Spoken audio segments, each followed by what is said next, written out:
obviously there's a level of harnessing like my own personal experience. Right. I don't think I do a lot of it super consciously. Like I'm not a big like, oh, I'm going to journal for a while and I'm going to find like what that childhood memory is that's going to traumatize me into this role. Like, for me, it's just, all right, what do we need here? We need a little more sad. Let's get a little more sad in here. Cool. Right. And just kind of go with it.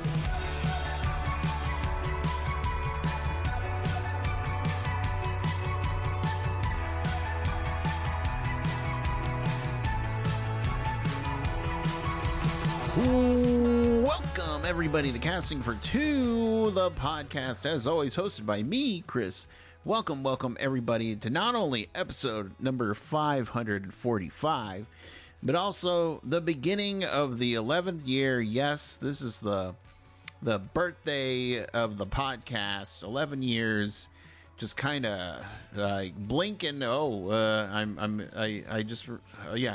it's a little bit unreal. I remember doing the first episodes, then the second year, the third year, the fourth year.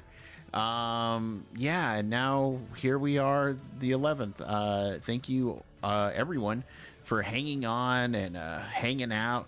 And for the music, this new song, the song of the year is by the Winter Sounds, Big Dreams. And Winter Sounds have been on the Patrick, more importantly, has been a guest on the podcast. We've been in contact with each other, and he graciously let me use the song. So thank you very much, Patrick. I love this song, and everybody go check out the Winter Sounds. And also, I have to talk about my guest today. My guest can be heard on various projects like X-Men 97, the Suicide Squad game that's out right now. JP Karliak is here, and I only said two things that he's in. But there's so much more, so many projects, and I was so excited to have JP on the podcast and chat more about the various projects they've done. But you know what? I'm done. Let's get into this episode, all right? So everybody sit back, relax, and JP, take it away. I'm super excited for this chat because this is going to be a world record for this podcast where I would have the privilege of chatting with two people who happen to play the Joker. Oh, okay. Yes, the first being Troy Baker, and now you. So you're Sure. Yeah. you're an elite club. So congrats. Thank you. Thank you. Yeah. Troy is definitely a favorite. Yeah. But so, and then again, this is a pretty loose show. We can talk about anything we want. But I'm always curious when individuals find their niche, they get bit by the bug. For you, when did you get bit by that acting bug? Well, much like allergies, I feel like I've been bitten multiple times. Yes. I mean, I remember doing a Christmas pageant in preschool, that was pretty influential. Yeah. But probably the first one is, there's this traveling children's theater company out of Missoula, Montana, called the Missoula Children's Theater, and they came to my hometown and did a production of Pinocchio, and I was cast as the fox, which is like one of the villains. Yeah. And I was hooked. I was into it. I just wanted to keep doing that. What was it? Pinocchio's pretty out there, but was it the idea of getting to play something different than yourself even at that age? Oh yeah, for sure. I mean, I'm a big fan of the arch villains, of Disney or 80s Saturday morning cartoons. Yeah. Like Skeletor is my ultimate hero.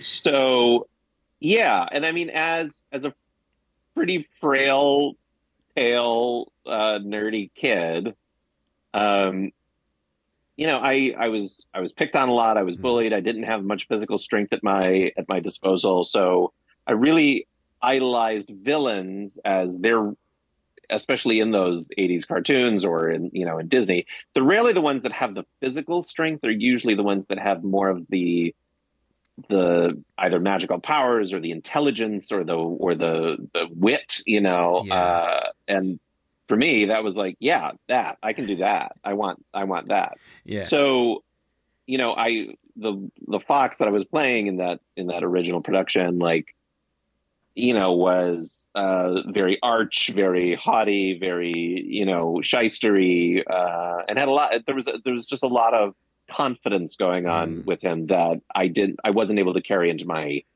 everyday life. yeah. Um, so yeah, for sure. I love that. And,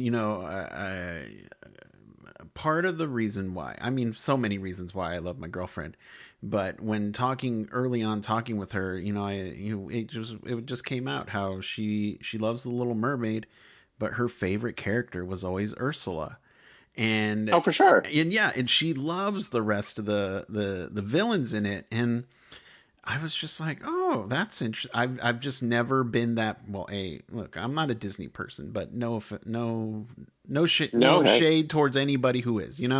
We all like what we Hmm. like. But I was just like, oh, that's unique, because people would be like, I want to be the princess, and she's just like, no, I want to ruin the princess's day. And I'm just like, yes, please, check. Would you like to go out? So, and that's where I am to this day. But I love the fact that, even though they are villains, yeah, they perceive a certain type of machismo. I don't know if I just made that word up, but just something that is attractive towards people who just like, yes, I would love to just kind of have my way every once in a while, or I would love to be different. Or maybe they attract something to them or see something in them. I don't know. I think that's so unique, and that's why villains have all the fun, though, right? Yeah, and also, especially we're talking about a movie. Yeah. Usually spends like, 2/3 to 3/4 of the film in complete control. Like they've Yes. got everything going for them. And it's only when, the hero manages to like find the chink in the armor that everything goes to hell. But like, but TV shows, especially Yeah. like the Saturday morning stuff that I'm referring to, Yeah.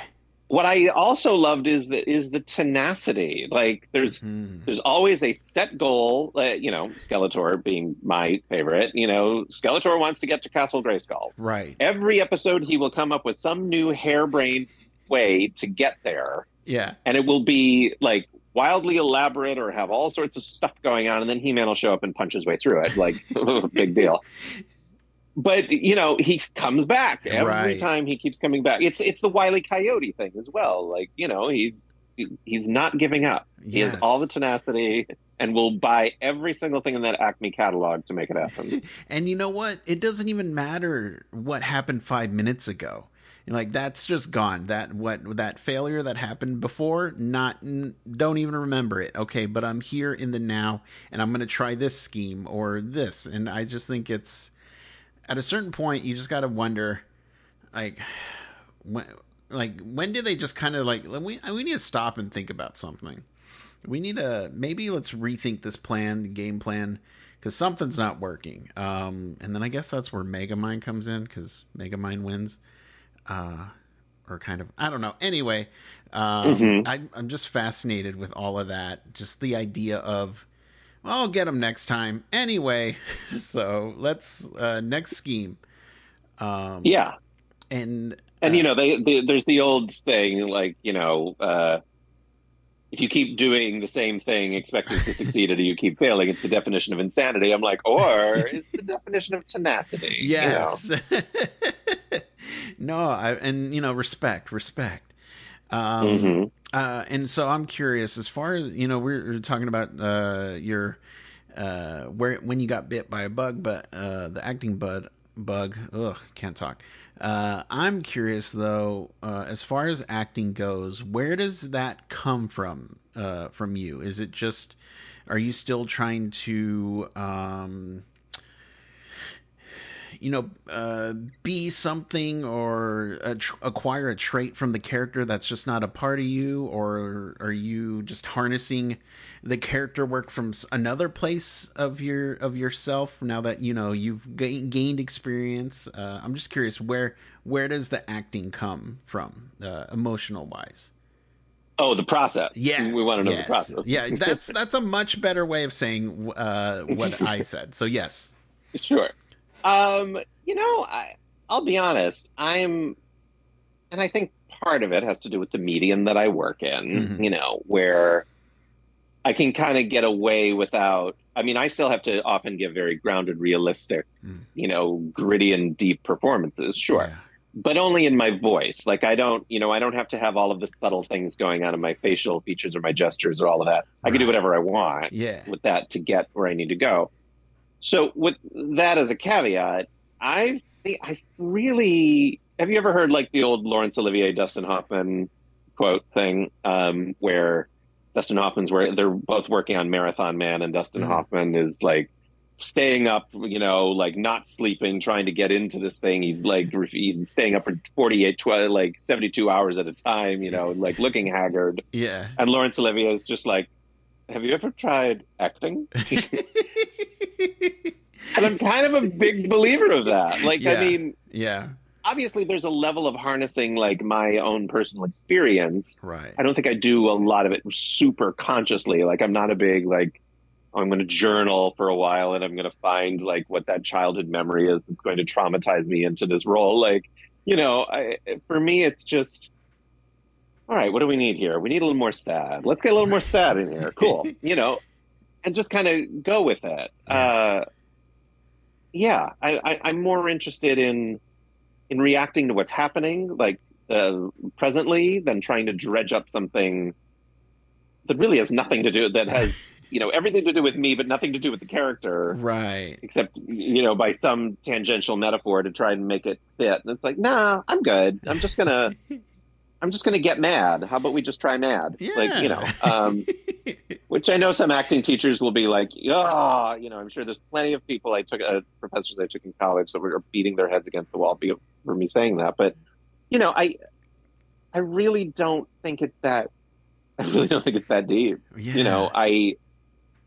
I think there's an art form to it. And I certainly think, there's some beautiful like theater performers and film performers that really tap into all of those things to get that gorgeous nuance. But I really think when it comes to voiceover, I'm really just one piece of, that character that you're seeing. If we're talking animation, that character that you're seeing on film, I'm just like, a third of it. Yeah. I'm like, Yeah. because there's all of the animation and storyboarding and, painting and everything that goes into creating all of the gesture and the beautiful nuance of that character. I'm just filling it up with a voice. Right. So I'm a piece of that. So yeah, I try to make the process not all about me. I'm just trying to be in service to what that is. And I love that. Again, no disrespect towards any actor, because I just love the process in general, but I love the idea of, can we just kind of cut to the chase and just kind of save some time and let me just kind of, you want mad? Okay. Instead of, the director trying to direct you like, oh, so do you remember a time when you dropped your candy on the floor? And it's just like, so you just want to be mad or sad? Is that what you're saying? Yeah. And I also think as somebody who like, I come from a lot of improv training, Yeah. and improv is basically black box theater. Yeah. Because you're coming up with all this stuff on the fly. You don't have any props. You have maybe like two black chairs. And then you have to turn them into a pirate ship, and you have to envision all of that, and which is exactly what voiceover is. I'm standing in my little padded room, trying to come up with this, this epic buccaneer battle on a pirate ship that's on fire, and there's ghosts and crap happening all over the place. I have to invent all of that in my head. Yeah. And not only that, I also have to invent like the sword I'm fighting with, who I'm fighting, how do I feel about them, like all of that stuff. So much of it is when I've done directing before, it's not about, like you were just saying, like dredging up, like what is that childhood memory thing? It's about like, here, let me help paint this scene that's happening right here for Yeah. you. Yeah. And you can imagine all of these things happening around. And then once you've got that in your brain, let's just play make believe. Let's play pretend and just see how you react within, like, you know, an on fire pirate ship. Yeah. And go. Yeah. Yeah, I love that. No, I love that. And, just kind of taking a look at a lot of the roles that you've done and who you voiced for. I'm curious, is it more fun, what's more fun for you, to voice an existing character or to create your own character? I mean, they both have their own thing. Uh-huh. Obviously, if you're coming into an existing IP that has recognition, that is popular, like being an X-Men, it's massive. It already has a Yeah. massive fan base. You're stepping into something that's already wildly popular, has a lot of expectations on it, but also is there's a lot of fans, and Yeah. that is really cool, and it's very impactful in that way. That said, um, there is some responsibility that comes with it. You mentioned like playing the Joker, like I mean, the Joker is like a landmine field Yeah. of incredible performances. And each landmine is an explosion of angry fans that you've just upset because, like, uh, because you've trampled on somebody's performance or whatever. Yeah. So there is that. That can be a little daunting sometimes, and not feeling like you have the full freedom to just make this your own. Right. I think I've been successful in doing a lot of legacy characters because there's something about having the boundaries of like, okay, I can play within this fenced off area. Mm. And, I have these limitations, these sort of guideposts of what I need to stay within. But within there, I can go nuts. So I enjoy that. Uh-huh. But yeah, every once in a while, it is nice to just be like, all right, what do you think this person is? Sky's the limit. Go for it. That's awesome. That's a true blessing. Yeah. Okay. Yeah. No. And just kind of again going back with the Joker, that's just one of those things that I feel like would be. You mentioned the fandom, but still, just like before that, and just kind of just thinking about it, just a fun role because there's no limit. There's no. It's just pure madness. A character like that, and I can imagine just the kind of ability to be free and let loose. That must be fun on its own. Just to be like, let's do it. Let's go nuts. Yeah, let's just see what possibilities we have open to us, and then turn the dials from there. Yeah. Let's see how high the ceiling is, and then we'll work our way down. Yeah. Yeah, I like that. And so just kind of going with a lot of things. The question I love asking, and I'm very curious what you're gonna say, and there's no right or wrong answer, but it does tell me everything I need to know about you. So, but still, no pressure whatsoever. Okay. I'm curious, to you, what makes a perfect character to play? Hmm.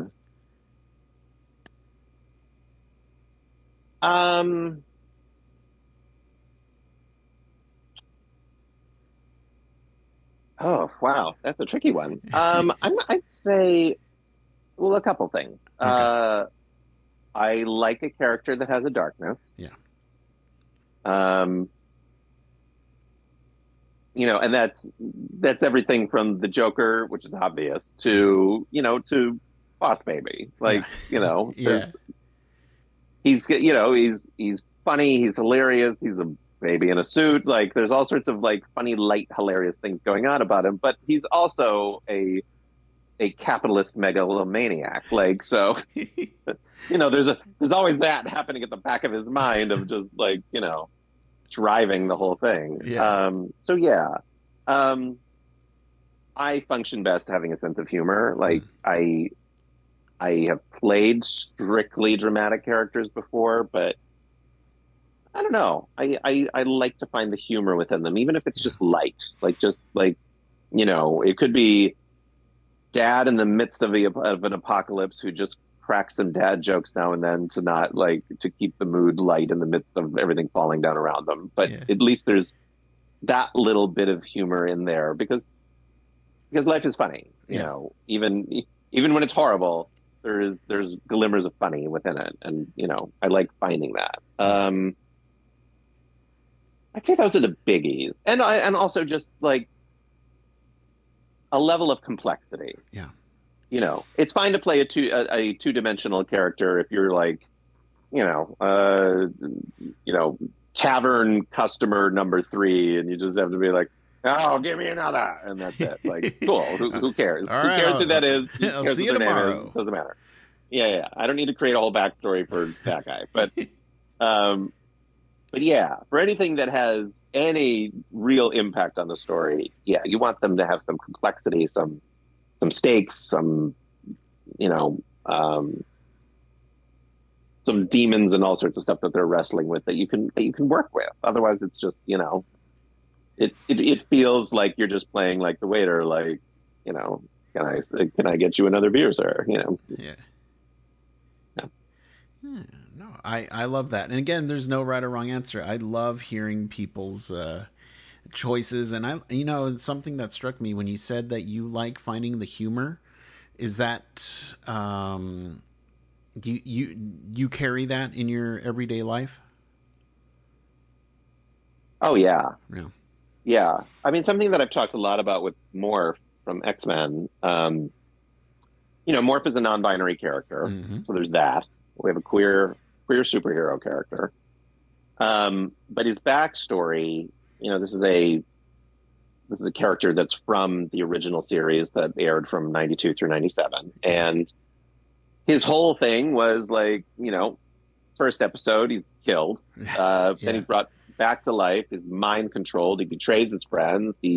Manages to overcome that mind control. He has PTSD. There's all sorts of stuff going on with Morph. Yeah.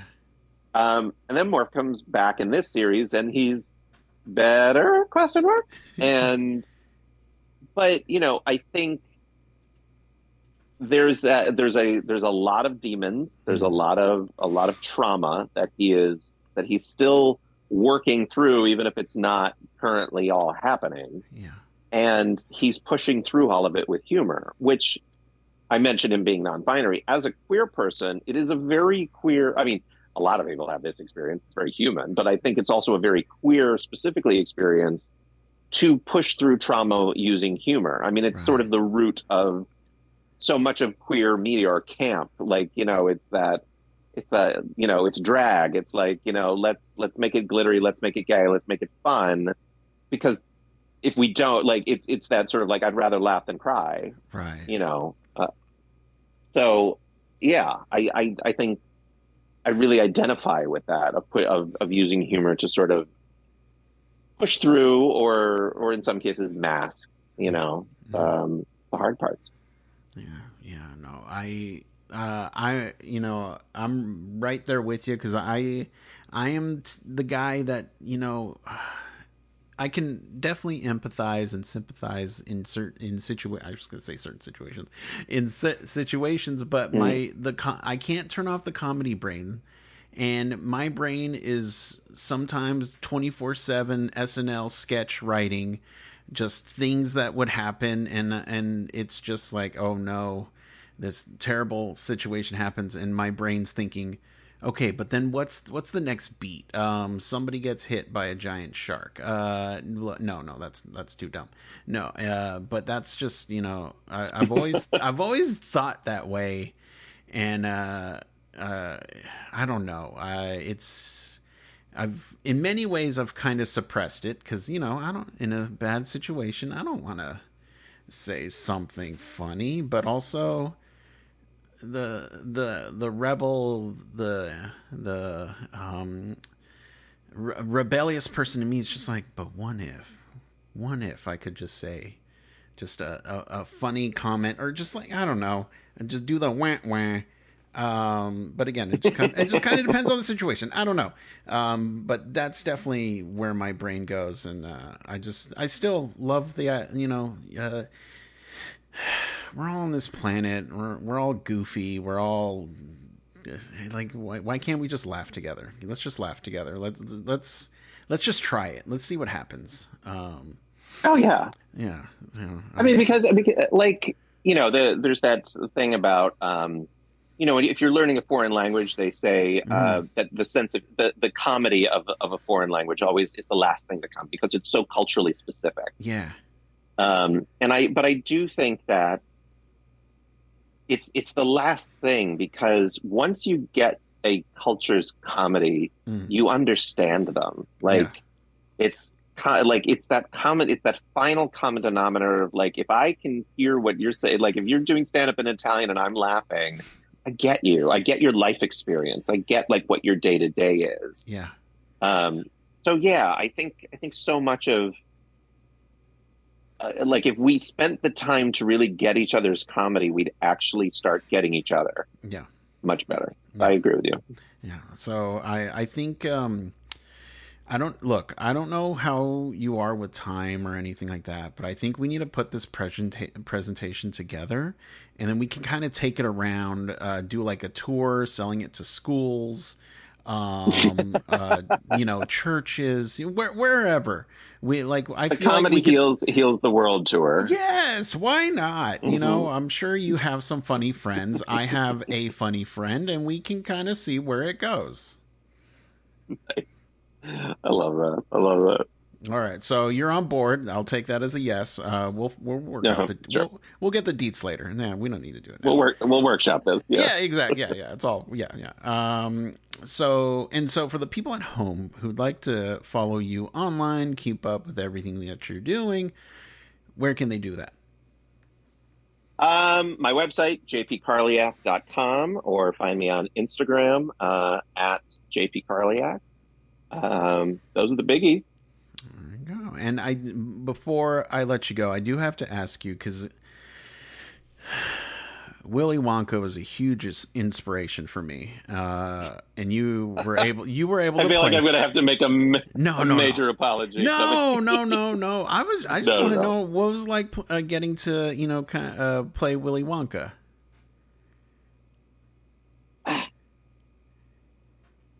It was delightful, and it was hard. Yeah. What was the hard? The hard was, so when we started recording that, Gene Wilder was still alive. Yes. Yeah. And my understanding was that he was not a fan that we were doing this. Oh, okay. Okay. He was like, this sounds like an abomination on wheels, and I don't think I want to be a part of that. Yeah. So my instruction was, hey, can you kind of do Gene Wilder, but not so good that Gene Wilder's estate will sue us? So, okay. walking that line is always tricky. Yeah. It's one thing, because again, I've done a lot of legacy characters. It's one thing where they're like, hey, we want you to sound exactly like this person. Cool. Or, hey, we don't really so much care if you sounded like, we just kind of wanted the essence of this character. Can you kind of capture that, and you can play around with it a bit? It's quite another thing where they're like, hey, we want you to sound kind of like this character, but we don't want him to sue us. Then it just feels like there's pressure. Yes. Okay. Yeah. And then by the time the movie came out, he had passed away. Yeah. So it became a whole other thing where it's like, wow, this guy's doing this real crap impression of Gene Wilder. It's like, never mind. Right. It's like, I don't have time to argue with you.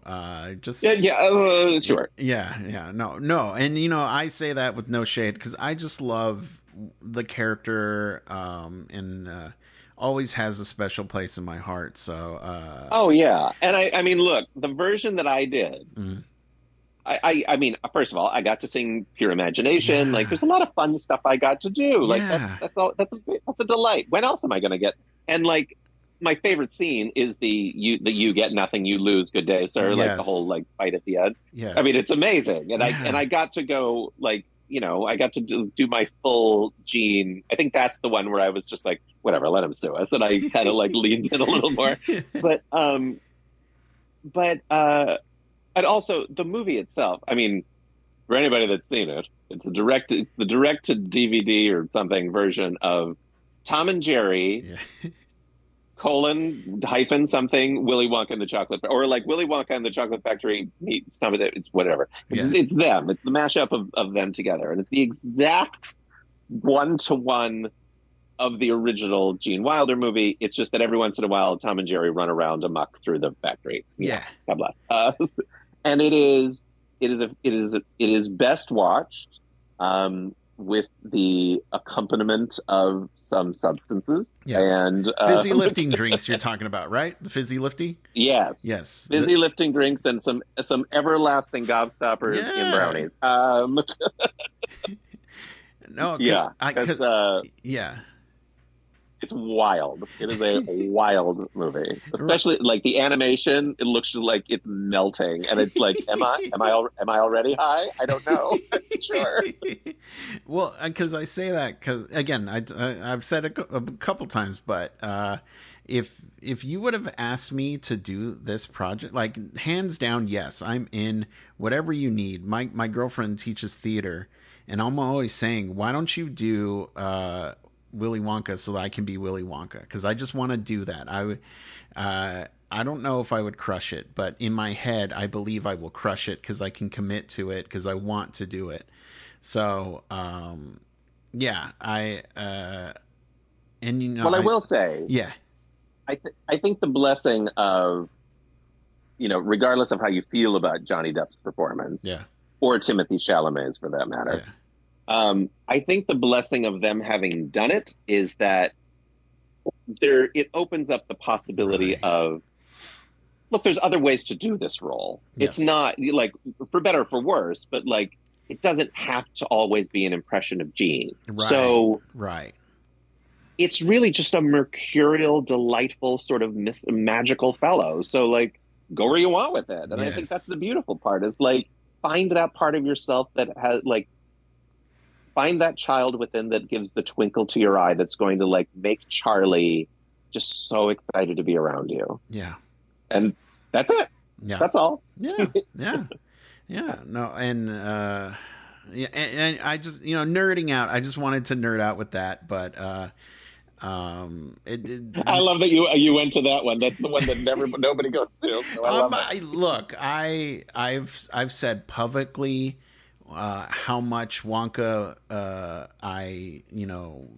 has done for me and my imagination, and how it's all everything I do can be rooted back to certainly like Wonka, the Three Stooges, Scooby-Doo. Like that's me. That's me in a nutshell. And I'm so happy that I was able to chat with you. Who got to do leave your own little mark. So yeah.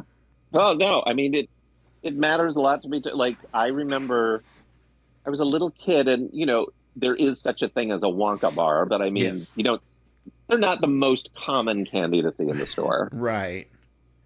And I remember I had seen the movie as a little kid, but I had never encountered a Wonka bar in person. And I probably was like in a CVS or a Rite Aid or something, and like walking down the aisle and seeing it and like stopping in my tracks and just being like, oh.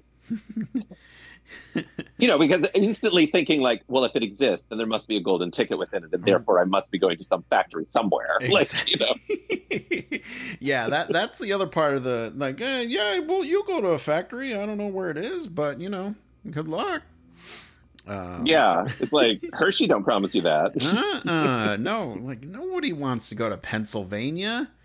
No, hey, I'm from Pennsylvania. Oh, so Hershey, Pennsylvania.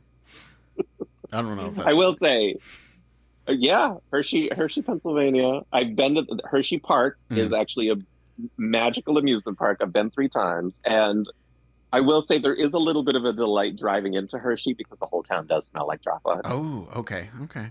So there's that. There is that. Like okay. I will say, but for people who I know who have lived there, they're like, yeah, it gets old really fast. But Doesn't it for doesn't me, it matter was how much magic. you can keep spraying air freshener, it's not going away. Yeah. Which is, you know, that's Nope. I feel like that's a bit charming though, in a weird way. But what, you know, whatever. But anyway, thank you so much for chatting with me. Anytime you want to Thank come you. It back. was a pleasure. Oh my, absolutely. Again, we'll be in contact because we got to get this workshop going. But still, if you want to come back and Great. be on an episode again, I'd love to have you back on. Awesome. Well, thank you so much. Thank you, and you have a wonderful rest of your day, and keep staying safe and healthy. Okay. You too, Chris. Bye. Bye bye.